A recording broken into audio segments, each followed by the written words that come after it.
دا وړکي کوکري کړي. نو دا ټوله هغه کلا ده چېرته چې روغه جوړه وه او بیا په یوه چاپه کې دغه شوې وه. دا ګل چې تاسو ته ښکارېږي دا مکمل دا ډېر ښایسته ګل و، دې څپره وه په دې کې مکمله، خو دا ټول دغسې وران شوله.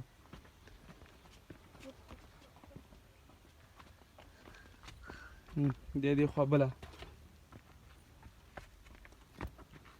مکمل داسې دا کور وران شو په هغې وختو کې په هغې چاپه کې. دې ونه کې ډېر ښایسته انګور دي، دا تاکی اوس هم شته ده او ونه هم تازه ده او تاکی هم بیا په پسرلي کې دا غوړېږي.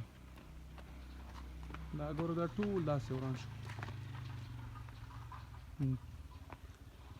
دلته به زمونږ د څه باغچه بله وله دې کې د نارنجو بوټي ول،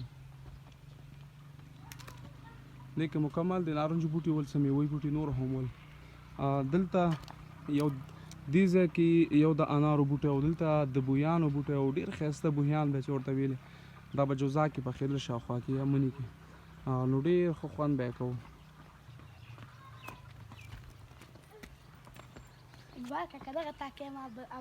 دا ټول ګوره روغه کلا وله چاپه کې داسې شو، یعنې مطلب چاپه په وغورځېده په مرکز باندې، په د امارات په مرکز باندې، نو هغه بیا ورانه شو. چون دا ګوره ټول کلا دیوالونه داسې غورځېدلي.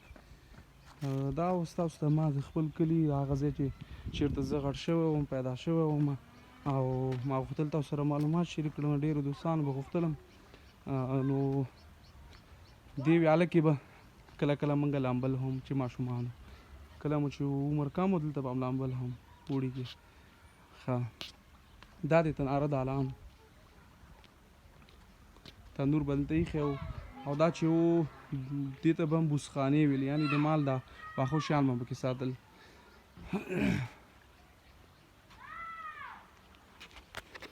ښه ملګرو دا وه هغه ویډیو چې تاسو ته ما برابره کړله چېرته چې زه پیدا شوی وم او چېرته چې ما خاپوړې کړې وې.